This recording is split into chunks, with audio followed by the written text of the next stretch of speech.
Welcome back to the On the Ball podcast. This is episode 133 of the show, if I'm not mistaken. And we're here once again for our weekly AFL chat. Once again, joined by Rowey. How are you, mate? Mixed.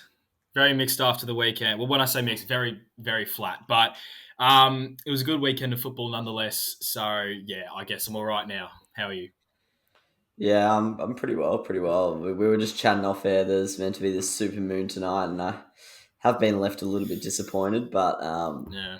I swear these things are once in a million, and then they seem to happen every 2 years. But yeah, don't know what that is. And obviously, a lot of news at the moment. It is Wednesday for us recording this. The Hawthorn Gold Coast game has just been postponed.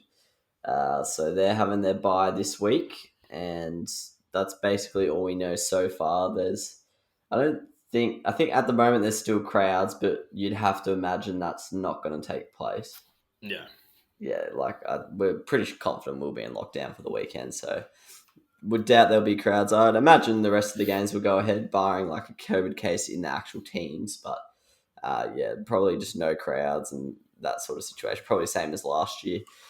So it doesn't affect the AFL too much, gladly. A little bit of an effect on Supercoach, which we might touch on in a little bit, but not too much, to be honest. But all right, looking at round 10 of the AFL, that was last weekend. Winners and losers, mate.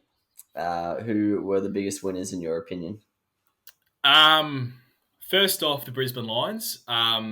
I had sort of floated the idea that I think Richmond might upset them, but Brisbane proved to be too strong. It was obviously a good test for them. Richmond are obviously one of the teams of the competition that just take advantage of the momentum that they get and can really make you pay for it. But Brisbane were too strong. It was a very good performance from them with the very talented list that they've got. Given that we've obviously had a few things to say about it this year, we've sort of questioned how good they really are. But I think Friday night sort of they sampled their effect on the competition to say that they are still here and that they are good enough. Adelaide as well over Melbourne. That was an incredible win from them. Let's look. On Friday night, I had a friend's 21st. I got a bit of an earful from Jack Broadbent, Tom Morris being a Melbourne fan, of course, about how I just talked the D's down, about how I said that Adelaide were going to maybe win. I mentioned that I floated the fact that they would win, and I was backing their line. But not only did the line get up, the Crows got up. So right back at you, Moz and Broady. I was right, and I wasn't talking absolute dribble. The Crows did exactly what I expected them to do. They took advantage of the Adelaide home crowd. The pressure gauge was off the scale, which is exactly how they like to play over there. And it does seem to be a very tough ask now going over to Adelaide Oval, facing the Adelaide crowd and coming away with a win.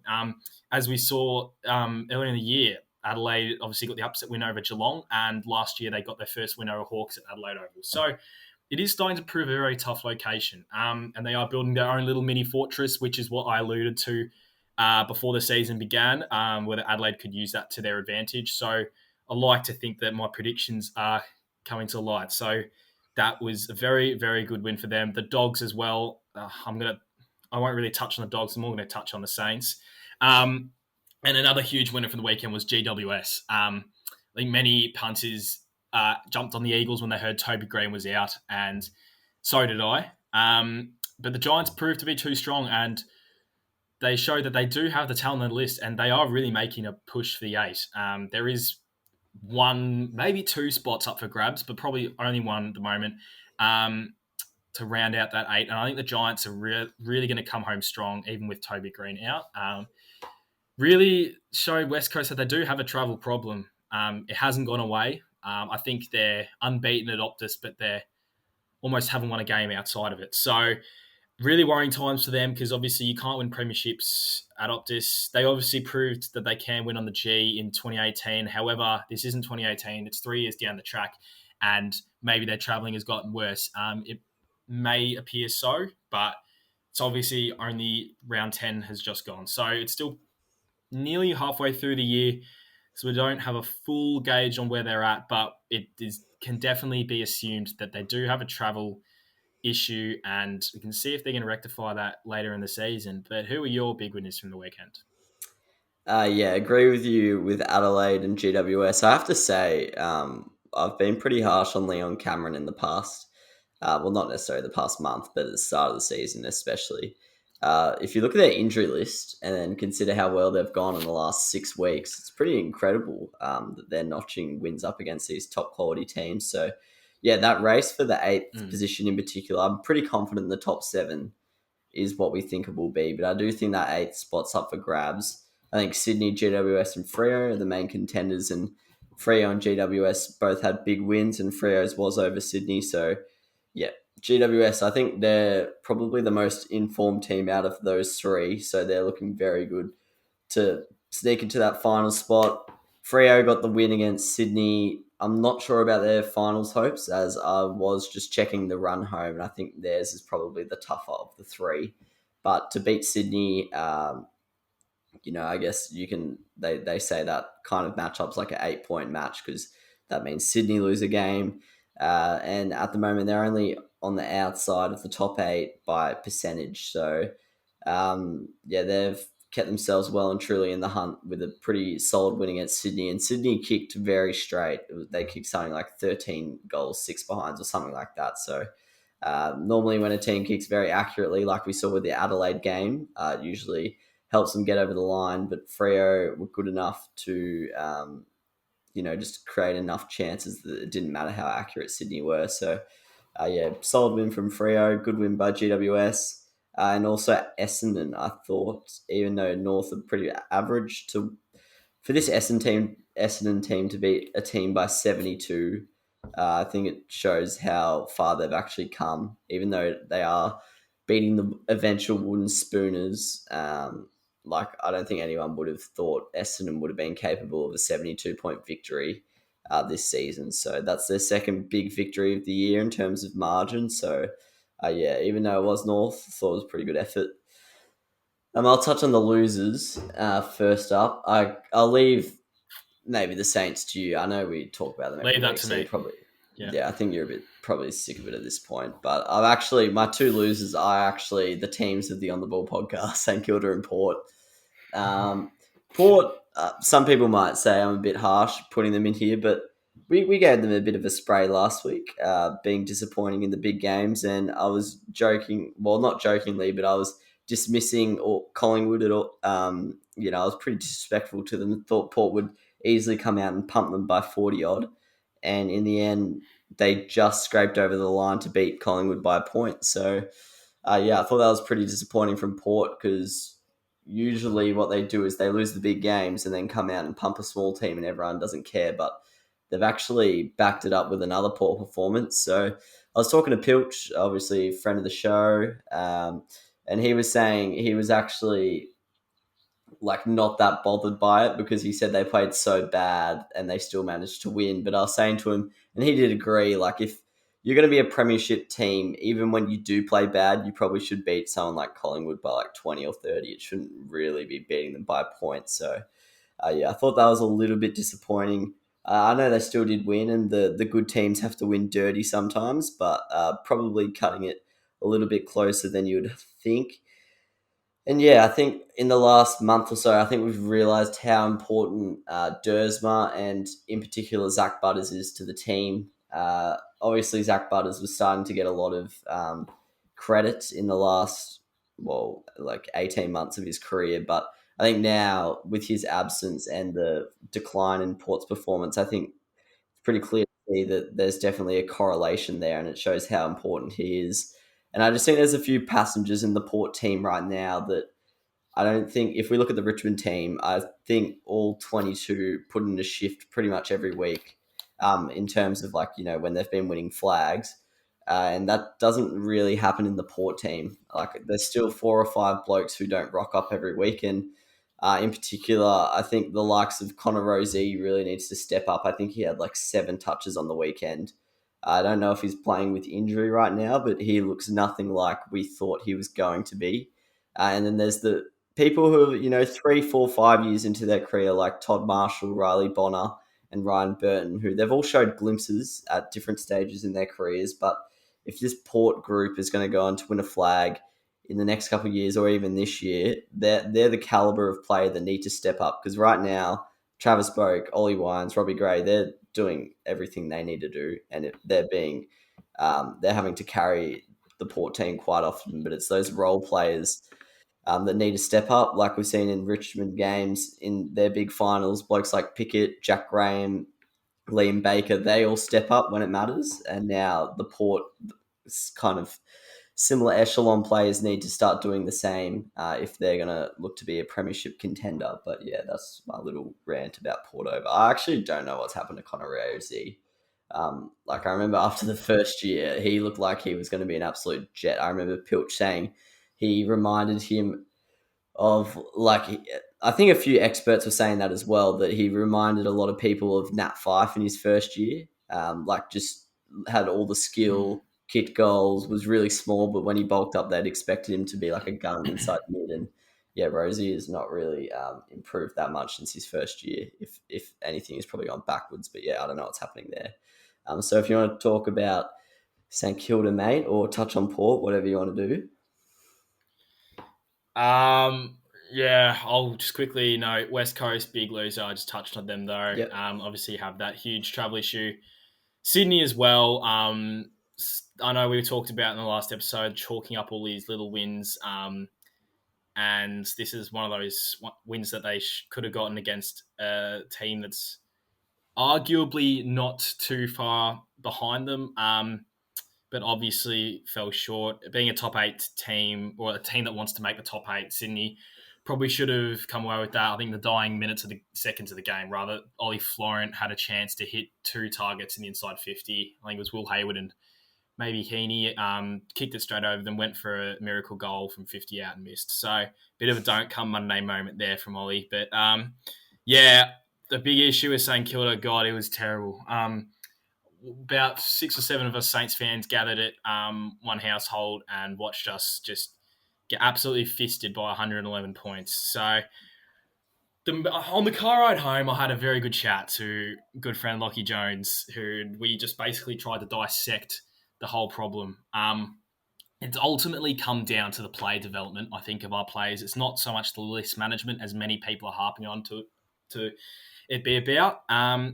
If we look at the list, and this is what I've alluded to the last few weeks as well, where we compared Carlton, Collingwood, St Kilda.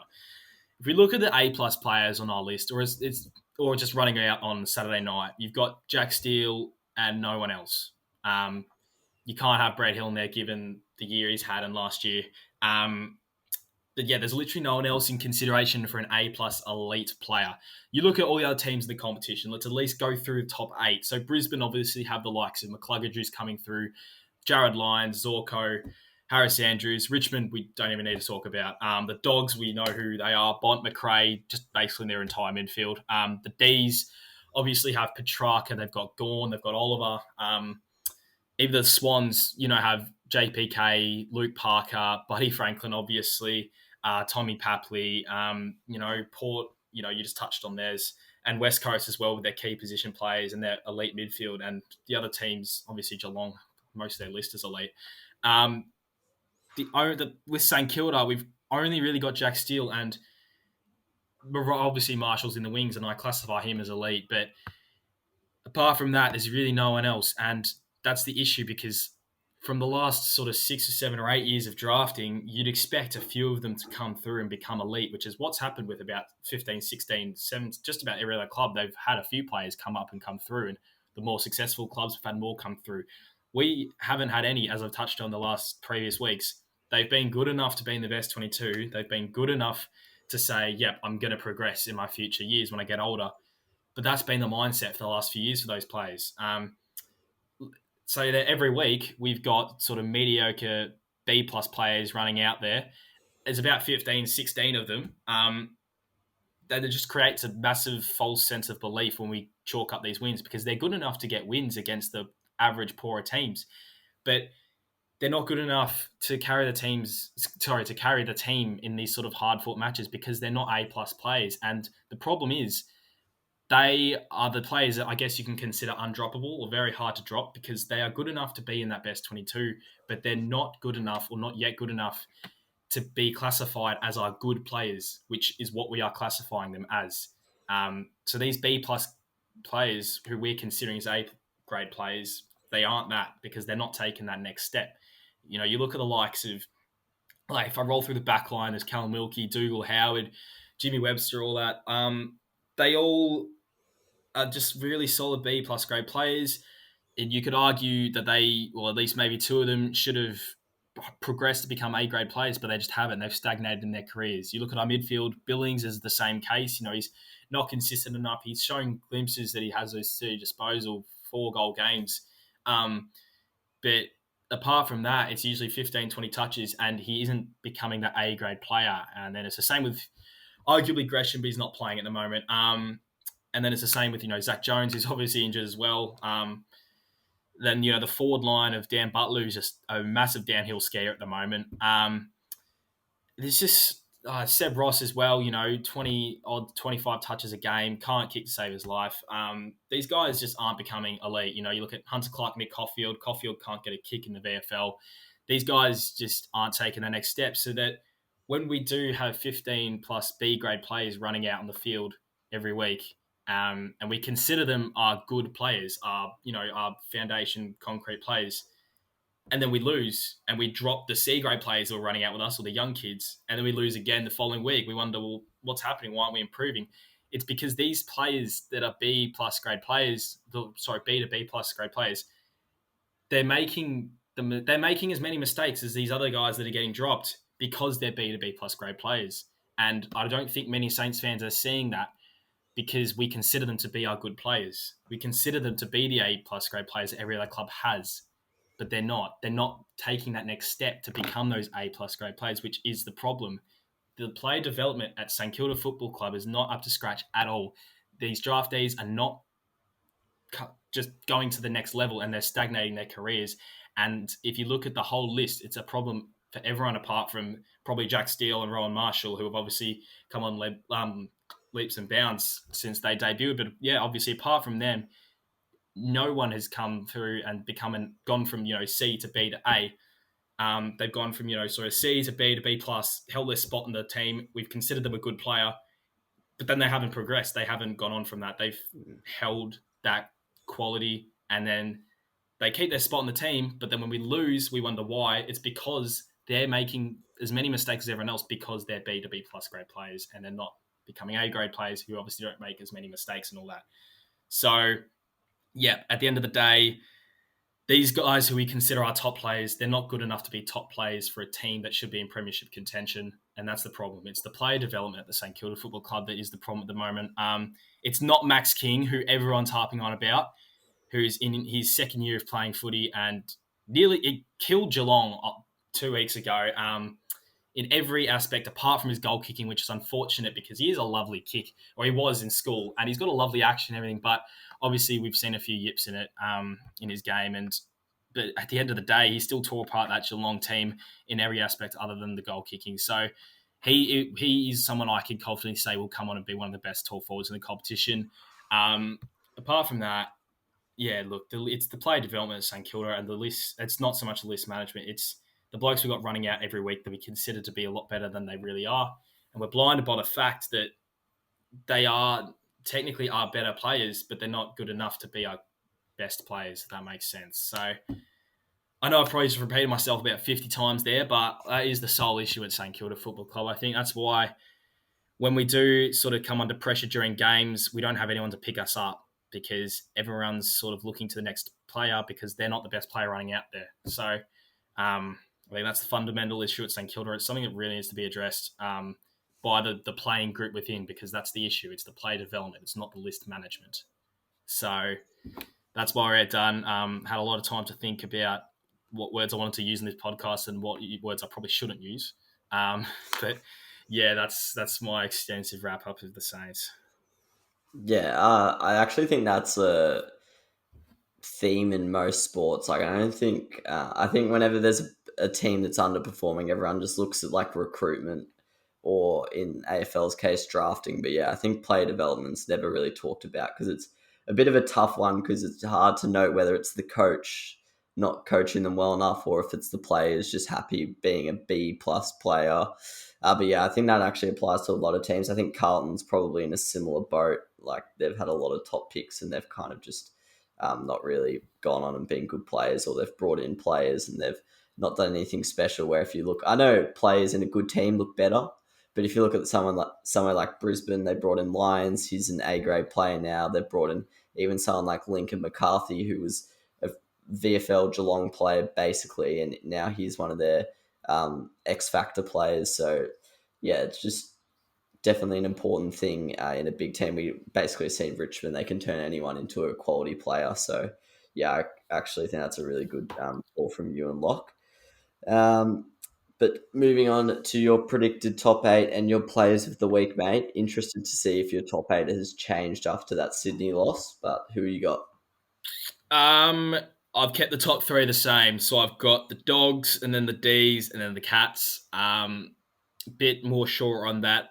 I've got Port at fourth, given they just don't seem as good as they were in the early rounds of the season. I expect them to bounce back, especially when they get the few kids that they've got coming back in, like Zach Butters, for example. The Lions I've got coming up now to sixth. The Tigers, to fifth. The Tigers are slipped down to sixth. I do. They're going to get a few players back this week. I think Dion Prestia is virtually a certainty, and they're going to get the likes of Edwards and Lambert in soon. The Eagles in at seventh because they just can't travel, and we now know that. And it really is now going to be a flip of the coin between the Swans and the Giants. If Toby Green, I know it wasn't an impact on the weekend, but in saying that, if Toby Green was playing for the Giants, I'd have the Giants now in there. He's not, obviously, for a bit of an extended period. So I'm going to still have the Swans in there, maybe just by percentage, honestly. I wouldn't be surprised if my tip changes to GWS next week. But yeah, I'm glad that now there is a little bit of uncertainty around this top eight, because I didn't want it to just be a set top eight after a few weeks. But at the moment, I'm just going to have the Swans in there. They do have a bit of an easy fixture coming up, but in saying that, I think they can be a little bit vulnerable to these teams that are around their stage or just below them, as we saw on the weekend to Freo. So it's going to be a bit of a wait and see on that last one. But yeah, I've got the Swans in there. For my top three players of the week, it's definitely number one.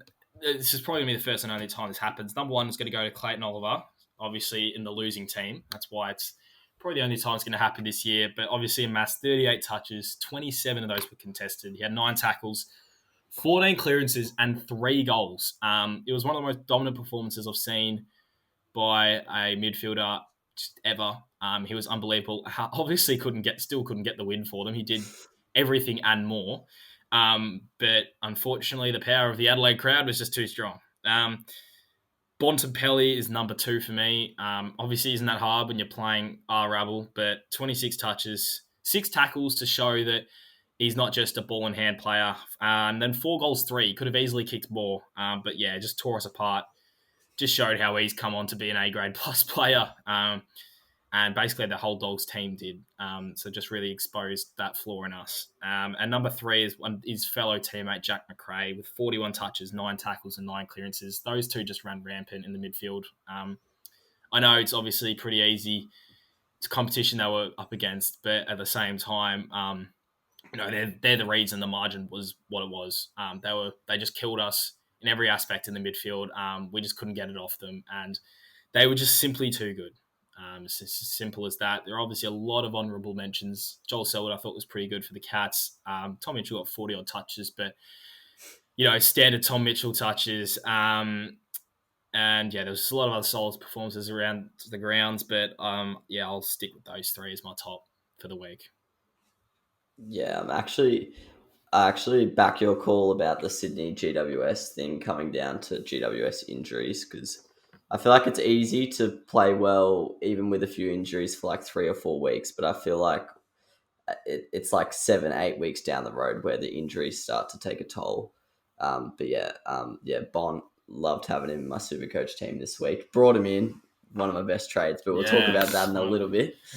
Rookie of the week, once again, I actually do not even know who got the Rising Star this week. So, It was Cody. oh yeah, that's good. That's good. All right, did you? Is he your Rookie of the week?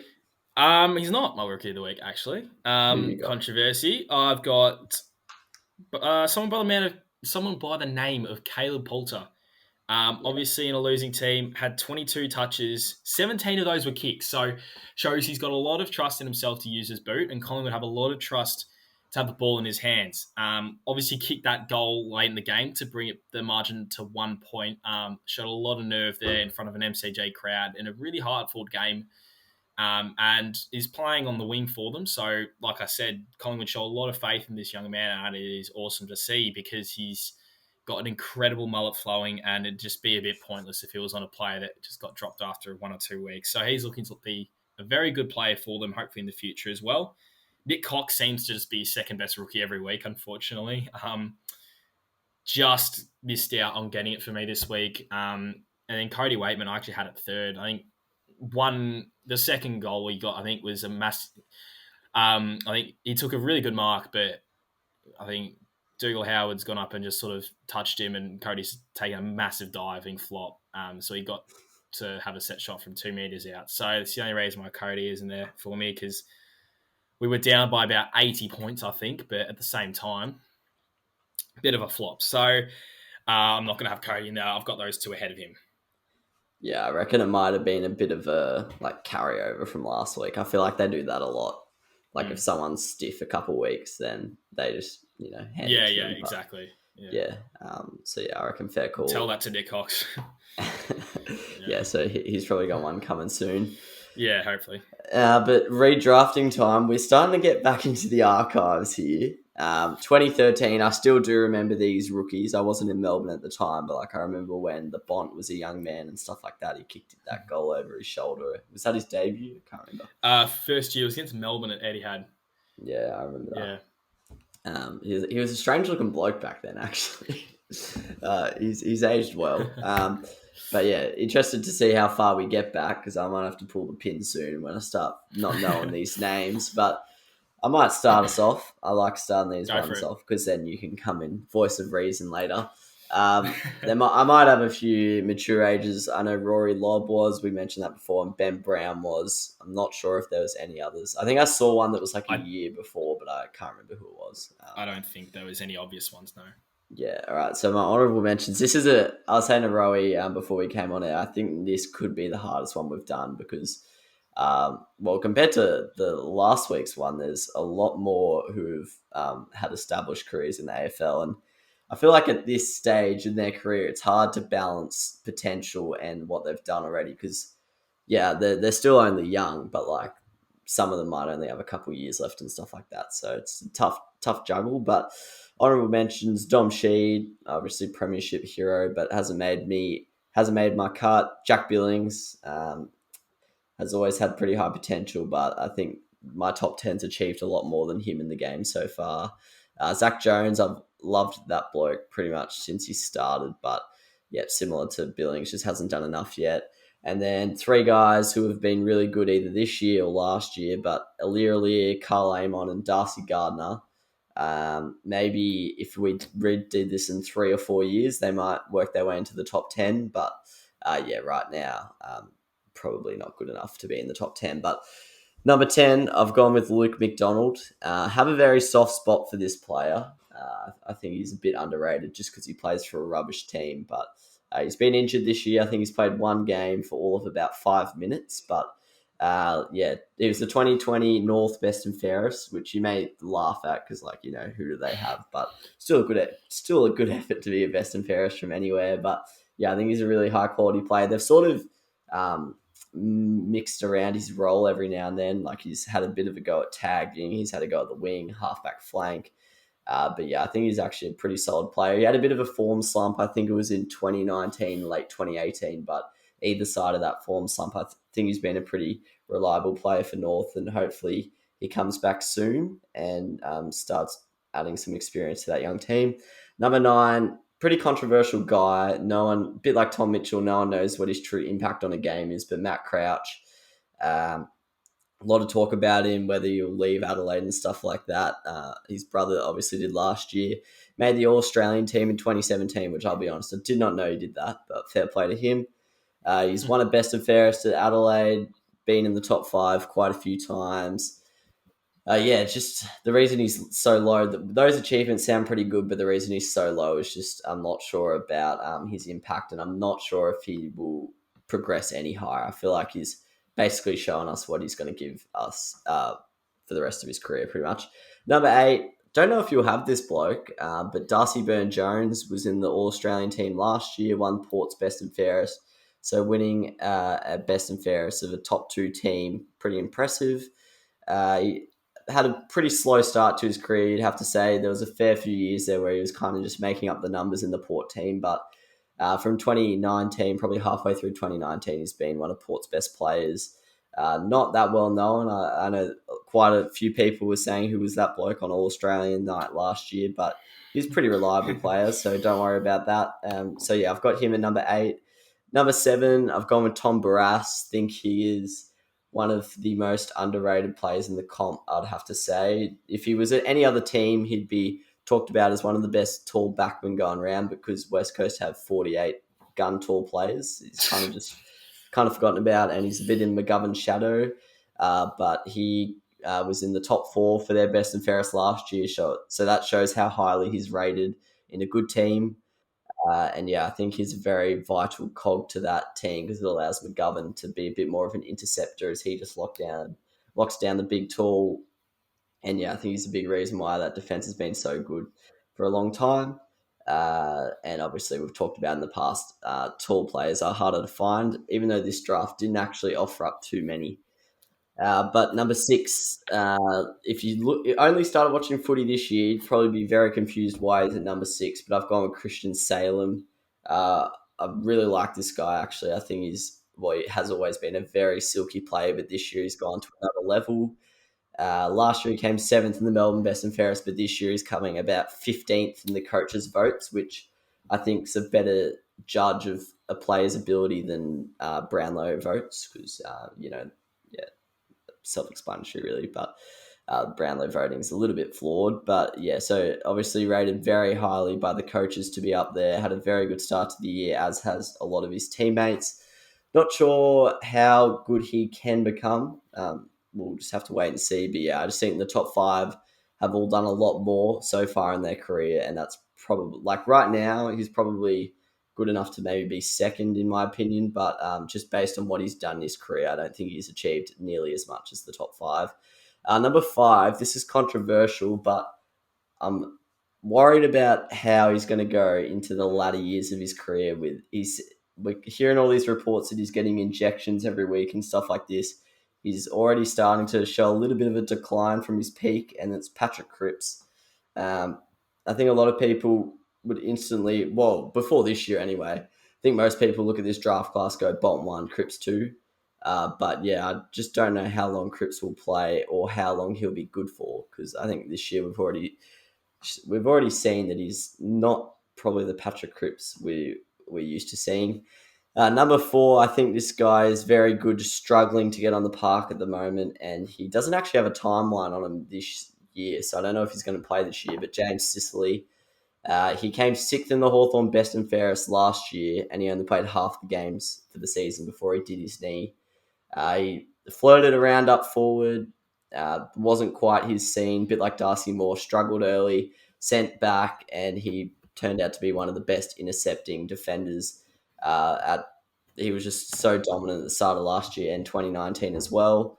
I think he was in my Brownlow voting thing I did. I think he was actually winning before he did his ACL. So, I rate him very highly. Think he can be a very good player as long as he gets on the park. I was going to have him probably at number 2, but I just think with his injuries and his limited time of dominance, if you know what I mean, so far in his career, I think that's kept him down to 4.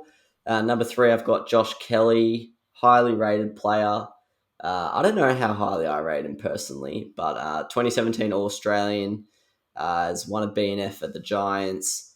Probably last year wasn't as good as we're used to seeing. In the start of this year, he was playing out of position, but now he's been moved back to the guts and he's been killing it the last few weeks and could arguably be a big reason why Giants are playing really well at the moment. But interesting to see what he does with his whole contract scenario that he's got going on. I think he has an option of another 6 years or something ridiculous. His contract is so weird and it's basically all up to him. So we'll see what he does. But here's my number 3. Number 2, I've got Zach Merritt. Highly rated player, won 2 Essendon Best and Fairest, 2017 All-Australian, currently in the top 10 for the coaches' votes this year. Don't really need to add much else. Could be on the move to Carlton this year, so we'll see about that. That's what Brody thinks anyway. But everyone thinks he's a gun, so I don't really need to add much more. And number 1, obviously, Marcus Bontapelli. Just off the top of the dome, you'd have to say top 5 player in the competition. Not like actually have a top 5 in my head, but I'm just free spitballing there. But 3 All-Australian appearances, currently second in the coaches' votes, won 3 Best and Fairest. Just before we came on the air, I saw an article on my Facebook feed saying, is he the best Western Bulldog ever? And he's 25 or 26. So that basically just says it all, how highly he is rated. Bont got to be number 1. All right, so interested to hear your list because I was really unsure about most of them, probably past the top 5 I was happy with, but then below that I legit had no idea. So I'm interested to hear what you say. Yeah, all right. So mine's not too shockingly different from yours, actually. I think we've gone fairly similar. A few honourable mentions. I've got, unfortunately, the Nank has just missed out. I know he's obviously a premiership player and all that, but at the end of the day, I think there's a lot of ruckmen in the competition that could have played his role. He wasn't obviously best on grounds in any of those games or anything. So he was a very, very, very good player since he's come to the Tigers. He was picked at pick 40 odd or something. So very good trade from the Tigers, because obviously he got their premiership ruckman, but I think the plays ahead of him are just a bit better. I've actually got Matt Crouch in the honourable mentions. I think his impact on the game is obviously very questionable, and he's obviously a bit injury prone at the moment, which I do tend to factor into these because you don't want to pick someone that's very injury prone. So I've also got Jarman Impey's in there, Zach Jones in there, Alir, Carl Amon, Luke McDonald, etc. But coming in at number 10, I'm going to have Christian Salem, not as high as you. Given this is the first year he's really shown that he is a very good player off that half-back line. It is arguably one of the less difficult roles. I'll use that wording to play on the ground. However, you do need a very good kick to play that role, and that's something he's got, and that's something that is very sort of undervalued in this sport. You need to be a very good player. You have to have a very good kick, and he's got that. At number 9, Darcy Byrne-Jones. I do have him in here. Obviously, very good player for Port, pretty underrated. Obviously, I think it was a bit of a meme in his first few years. I think few Port fans weren't too happy that he kept on getting a game, but he has repaid the faith, and he's obviously a very good player. I admit I was a little bit surprised to see him in that All-Australian team last year, but at the same time, he's a very quality player, and he did win their BNF, so it just goes to show that he is very highly touted by them. Number 8, I've got Dom Sheed. I know you had him. I'm a bit higher, or you left him out, but obviously, arguably, Eagles wouldn't have won that flag without him. He does get a lot of these 25-plus possession games, which is what you want to see in your midfielders. And he is stepping up at a time where the likes of Gaff, Shuey, and Yo are all injured, and he's still making sure that this midfield is continuing on the way it should be. And in my eyes, he's a very solid player ever since they drafted him. Probably isn't going to get any higher than, let's say, 8th if I was to do this in a few years' time. However, I do think he's a very good player for them, and he's a very important player to them. At number 7, a man that doesn't get enough recognition, Darcy Gardiner. We always speak about these key position players, but Darcy Gardiner is definitely up there for me. It was a player that I wanted the Saints to really get, but unfortunately we didn't. We chose to, I won't use that word, picks 18 and 19, but we got Darcy Gardiner. So they got Darcy Gardiner, and he's obviously been a very solid player for them. And when we talk about playing in the shadows of people, he's very much in the shadow of Harris Andrews, but he is a very good player for them and a very good lockdown key defender. So I think they've been a bit of, we always talk about how they'd be in a lot of trouble, the Lions, if they didn't have Harris Andrews. I think obviously to a lesser extent, but it would be a similar case if they lost Darcy Gardiner, which they have done. Obviously, they got the win over the Tigers on the weekend, so it showed that they do have cover for him, but he is a very good player for them. Number 6, I've got James Sicily. Very, very good player. Awesome to watch. One of the most watchable players in the competition, obviously. Unfortunately, I just can't get him any higher than this at the moment, unfortunately. They do play around with his role a little bit, which is annoying because he should just play full-time back. But at the end of the day, very, very solid player and awesome to watch. And number 5, Tommy Barrass. Obviously, premiership-winning key defender for the Eagles. Very much in the shadow of Jeremy McGovern and basically the rest of their list. But yeah, I struggle to see where they would have gotten that key defender from if they didn't draft him, because he's been extremely solid for them and just a mainstay in that defense, where a lot of decent players have come through, but at the end of the day, none as good as Tom Barrass. So I would have liked to see whether the results of the Eagles in the past few years would have changed if they didn't have him in the side, because he is obviously the main lockdown defender where McGovern intercepts. But yeah, he's going to sit at 5 for me. And number 4, I've actually got Zach Merritt. I don't have him higher than that. I think his disposal can be a bit shaky, which is why I don't have him ahead. And he's not, I guess, the toughest inside midfielder we see. He does play a bit inside, a bit outside. But at the end of the day, he's a very, very good player for the Bombers. Obviously, their main midfielder, and there are talks of him being sort of scouted by other teams because he is a very quality player. Obviously got All-Australian, I think in the same year as Matt Crouch. I think they were on opposite wings in that team. Correct me if I'm wrong. But yeah, at number 3, I'm gonna have Josh Kelly. He's a very, very smooth, silky player for the Giants, and lots of people have obviously doubted how good he is, and I think that's mostly due to the fact that he hasn't been playing full-time mid. When he plays full-time mid, he dominates, or not dominates, but plays extremely well every single time. Gets 25, 30 really nice possessions, and he is becoming a bit of a goal kicker now, which is what you want from your midfielders.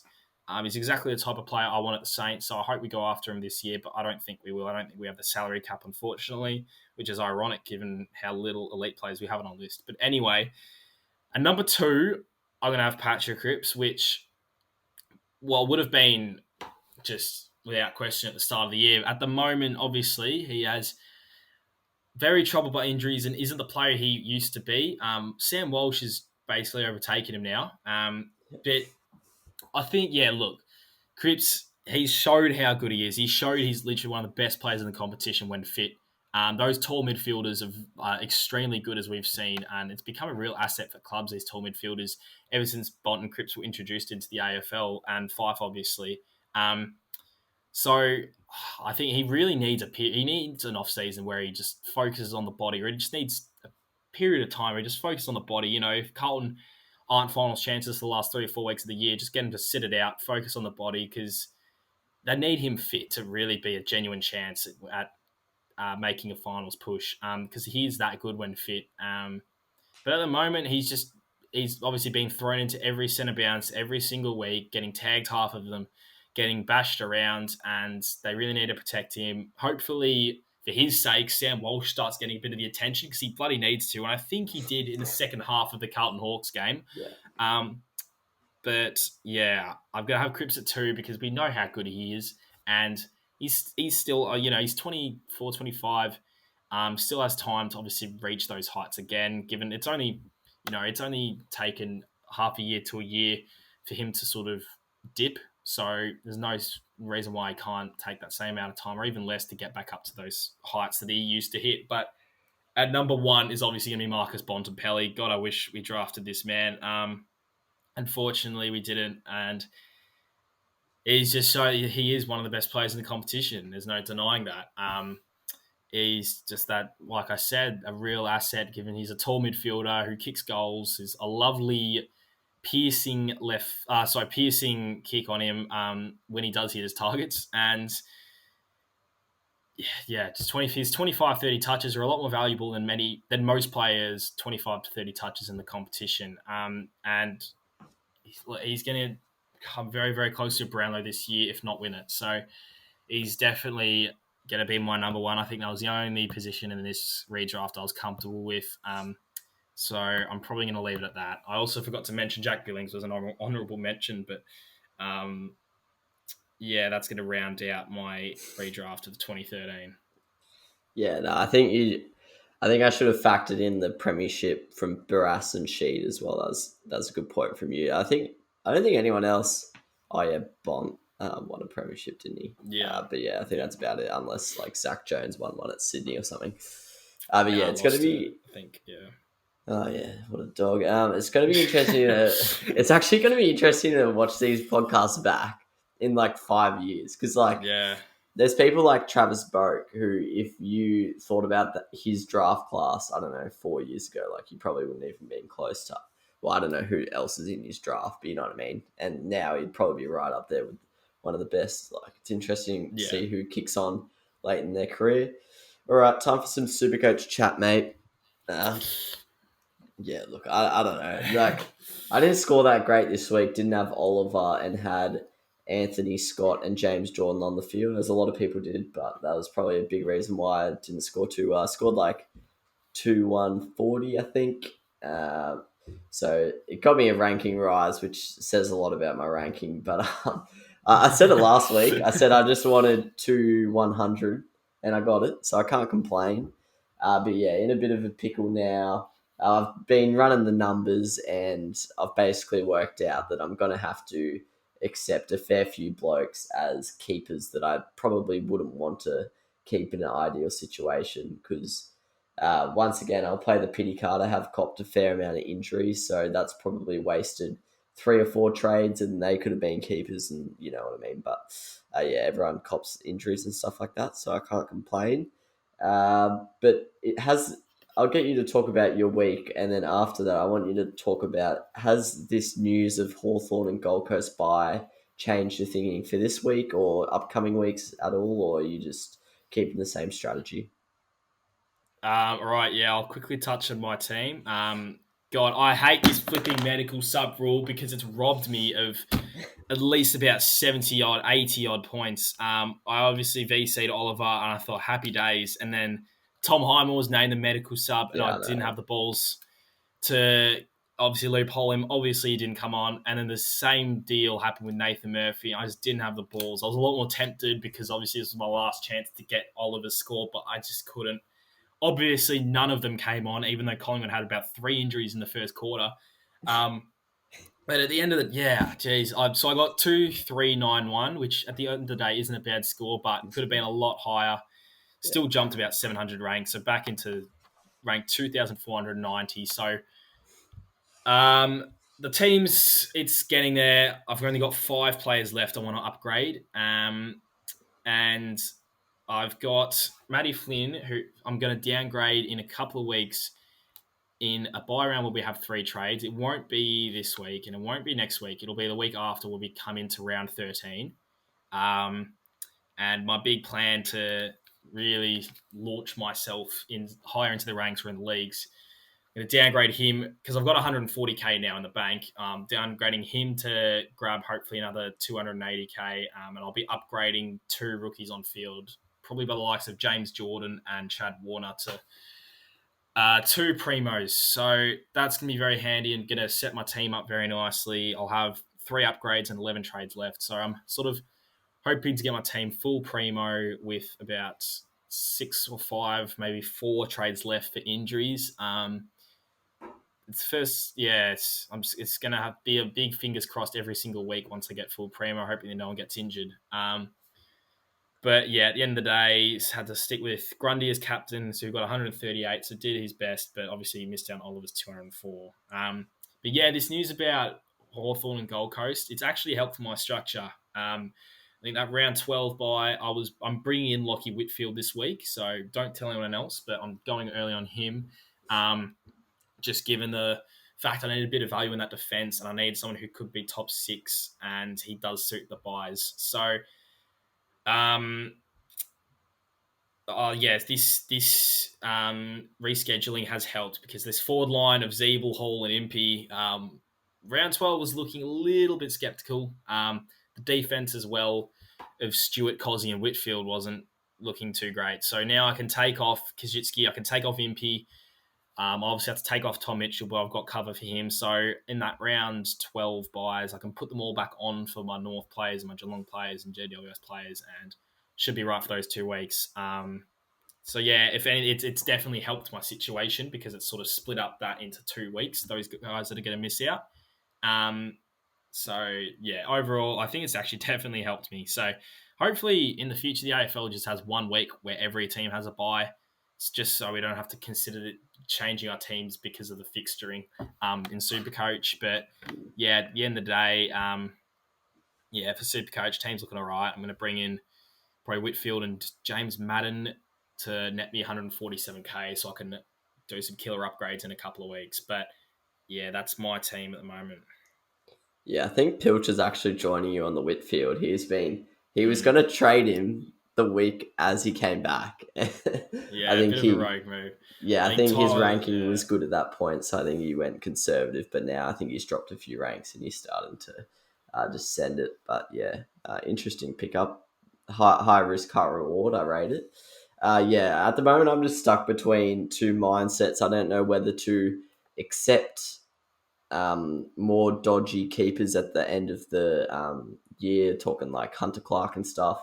And in the meantime, just get the elite premiums in, or try and fill the squad with as many premiums, even if they're not as good. So, like looking at trading in blokes like who's an example, like Tom Liberatore or Ben Cunnington, who probably will be a solid premium midfielder, but they're not necessarily going to score anything like McRae or something like that. So I'm in between mindsets there. At the moment, I'm tempted to go the strategy of 2 cheaper premiums than just bringing in like 1 gun, because I've been going the gun strategy the last few weeks. So I've got most of the guns now, but at the moment, as we stand, I'm trading out Braden Campbell, who I was kind of just keeping. Yeah, because he wasn't dropping in price, and he's a mid forward, so I was just flinging him back.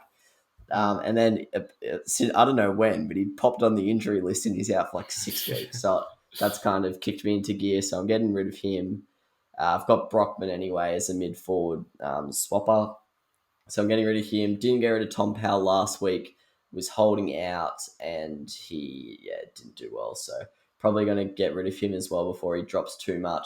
So thinking of bringing in Hall, because I've been putting off the forward line for ages, but I think now I've just got to get around it, especially because they're a lot cheaper than premium midfielders. So if there's a week to do it, it's probably now, when I don't mind a cheap option. And then I'm thinking of bringing in someone like a Libba, because since Dunkley's injury, he's actually been scoring really well, and now Trelaw's injured, so can't see how that wouldn't even increase his scoring even more. So he's going to be my mega pod if I do bring him in. I think he's owned by 0.9%, so that'll be interesting. I think everyone will be watching the Dogs games, watching Daniel, Bont and McRae, and I'll be sitting there getting around Libba, so that'll be interesting viewing. But that's what I'm thinking about right now. But also interested in Shai Bolton if he comes back this week from his broken wrist.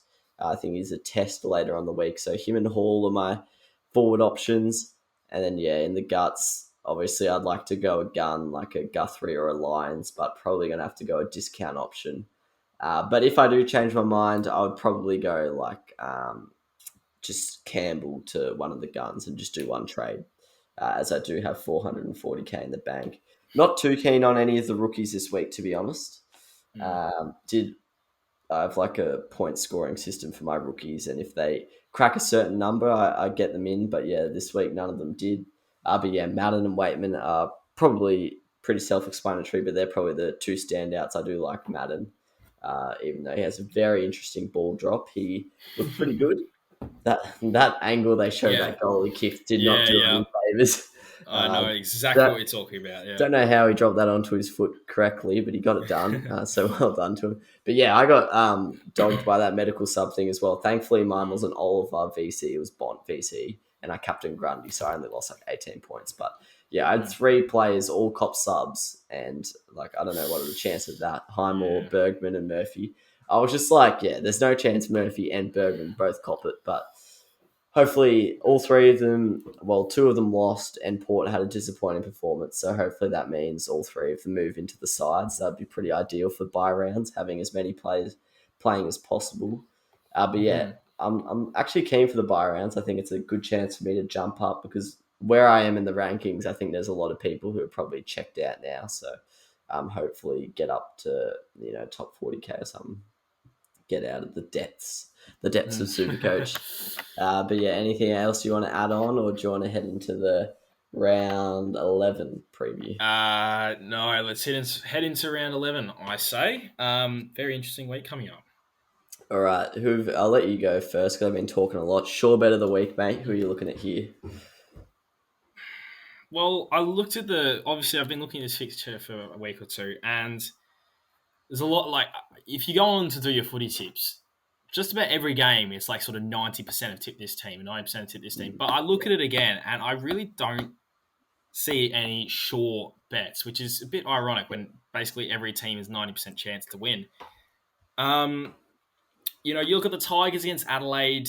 We've seen what Adelaide just did. They just knocked off the unbeaten team of the competition. Richmond is still a bit injury hit, so it is at the G. Tigers will probably turn it up. I'm not 100% sure on that. The Cats, I'm not even 100% sure on them beating Collingwood. I feel as though Collingwood obviously improved a little bit against the Port. They showed a lot more heart than they have done this whole year. But yeah, at the same time, I still we've seen Cats earlier in the year. Sorry, I think Hawthorn's a prime example I'm going to use at the G. Haven't torn them apart and won the way they probably should have wanted to. Obviously, it's changed since they got Jeremy Cameron, but I still can't get that out of my head. So I'm not even writing that in as a sure bet. Or the Eagles over the Bombers. I don't know. I always fancy the Bombers for an upset, but you never know. Obviously, Eagles are pretty poor away from home. This is obviously going to be at home, but you never know. That performance could transition. So I'm probably going to have to resort to Port Adelaide against Freo at Adelaide Oval, which is ironic given Port probably had the most disappointing win on the weekend. And Freo had probably the most gutsy win on the weekend. But in saying that, I think Port at Adelaide Oval, surely they just turn it up. They get the crowd behind them as Adelaide did on the weekend, and just really try and get a bit of a percentage boost because I think their form against top 8 teams are really poor, but their form against bottom 10 teams is a lot better. So that factored in with the fact they're going to be at home, obviously it's going to play into their favour. So probably going to lean towards Port as the short bet. But in saying that, I really don't have any sure bets this week. I'm not going to be surprised when I see I tip 3 out of 8 this week. Because just not confident on any of these bets at all. Yeah, I actually have gone for the 9 favourites this week, so I completely agree 8. with what you're saying. 8 now. I have not changed that actually. But yeah, your thought process was pretty much the exact thing that went through my brain about 4 hours ago. So I wrote out my 8 tips. Well, yeah, it was 9 at the time, but 8 now, and wrote out my 8 margins. And yeah, I've got 4 games with a margin of 30. And yeah, the 3 you talked about, not confident 100% on them, like probably a 95% or 90%. But yeah, Port, most likely for me to get the dub. They just have to win, don't they? Like they can't not win. Freo's travelled pretty bad this year. And yeah, just think Port have to do it really. And hopefully Lockie Jones goes big for my Supercoach team. But upset of the week, as I mentioned, I haven't tipped an upset. The closest ones Hawthorn to beat Gold Coast was one of my closest ones, but don't have to talk about that now. But I've gone Carlton to beat Sydney. Like I'm not strong on it. I'm tipping Sydney by 10, but I just think Carlton aren't that far off Sydney really. I just back everyone else more really. I think the other 7 winners are all the top 7 teams we've talked about in our top 8 section. So Sydney is the weakest out of that bunch, and I can't see why Carlton can't knock them off at the SCG. But yeah, not much logic to it really. Just think Carlton are not a bad side. What about you? I'm the exact same. I've got Blues over Swans. I actually might tip the the Ooh, Blues for the sake of variety this week because I yeah, never end up tipping 9 or 8. So there's always a couple that screw me over. So I may as well back the Blues this week. Yeah, like you said, there's no reason for them to come out and knock over the Swans in front of their home crowd. Obviously, Sammy Walsh will run out and get 35. And I know Harry's obviously playing a bit injured, but hopefully he's a bit more right this week. We'll wait and see on that one. Hopefully, Paddy Cripps as well can maybe hit his best. Obviously, with a bit more of the light shining on Sam Walsh, maybe this is the chance for Cripps to emerge. So you never know. I'm going to have the Blues in as the upset. But yeah, looking at all the games, I can really see a lot of upsets happening. I could see North toppling us, honestly.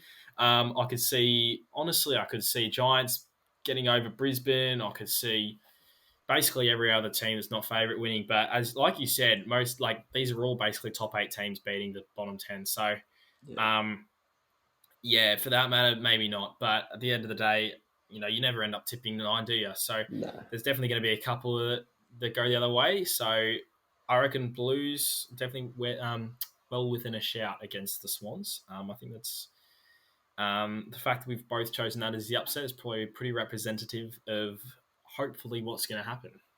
Yeah, I think this could go one of two ways this round. It could be either really, really boring and the eight Yeah, favourites get up, or we could have eight thrillers on our hands, yeah, which would be exciting. yeah, Hopefully, it's not eight thrillers with no crowds. That'd be a bit of a shame, but I'm sure everyone will yeah. be loving it at home. Well, for the Melbourne games anyway. All right, game spread. Once again, wasn't too keen on many of these. I've got two down that I like for the betting lines. I've got the Dogs handicapped by 6.5 points. I've got them beating Melbourne by about 20. Just think last week you compare the teams. I know at the moment Adelaide's a harder task than St Kilda, but the discrepancy there was pretty large. One team won by 110, one team lost. So yeah, I can't see why the Dogs can't come out and beat Melbourne, not convincingly, but by more than 7 points. And then GWS, their head start is 27.5 against Brisbane. I've got Brisbane winning by 15 at the moment. I could see them coming out and pumping them, but as we've talked about a lot, could see them not. Giants, feel like they don't get blown out ever, really. They seem to, every game they're in is pretty close. So Mm. it's always like 15 to 20 point margins. So yeah, with a head start of 27.5, I think they're a solid chance there to cover that line. Any you like? A couple. I like North plus 27.5 against us, to be honest. I think the last few weeks we've seen North have kicked over 10 goals or at least gotten over 65 points in every game. So I don't like our scoring power at the moment, especially given the fact that we are very inaccurate in front of the sticks. And I can definitely see North turning it on at Marvel. I think if obviously the crowd isn't probably going to be there, as I forgot to mention actually when I was talking about the short bets of the week and the fact that Port Adelaide is going to be in front of their home crowd. But yeah, obviously, probably not going to be a crowd there if things go the way that we think they will. But I still think North they beat us with no crowd last season, and I could definitely see them getting within 27.5 without one. I think they have obviously hit a little bit of. Well, I've said they hit a little bit of form. They got pumped by Essendon, but they have hit a little bit of scoring power the last few weeks. They getting, even if they get smashed, they're still kicking 60, 70, 80 points. So definitely see them getting within 27.5. The Blues as well, plus 15.5. If I'm going to back them, if I'm not going to back them, may as well back that line. So I don't mind that one at all. The Swans don't have the greatest ability to blow out teams either. I think that's obviously changed a little bit this year, but at the same time, I can still see Carlton getting within 15.5 if they are to lose. So those two, yeah, like you said, there's not too many to like this week. I don't like any of the winning spreads because every time I back a team to thump another team, the spread still does and I back the line, it doesn't get up. It's only like a mediocre 5-goal win. So yeah, I'm going to back those two this time and sort of hope that there's a few underdog thrillers this week because that's going to hopefully aid my lines this week. Yeah, as you mentioned before, there will be Yeah. there's not going to be eight flogging, so it's just about picking the right ones, really.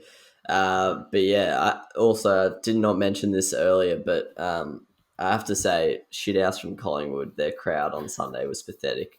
I know I was against the interstate team, and I know they're coming second last, but they're meant to be the biggest club in Australia, which they probably are statistically, but I expect more from them. I expect it from Hawthorn, Glory Hunters, but not rocking up once they're shit. But Collingwood are, come on, stick it, fat lads. Speaking of Collingwood, I read the worst article of all time this morning about Nathan Buckley and his new girlfriend. Yeah. There was paparazzi photos. I was like, whose job is that to find Nathan Buckley on the street and take photos of him and his girlfriend walking? I was like, this is the worst piece of journalism ever. But anyway, that's us for another episode, mate. I'll give this a 9 out of 10.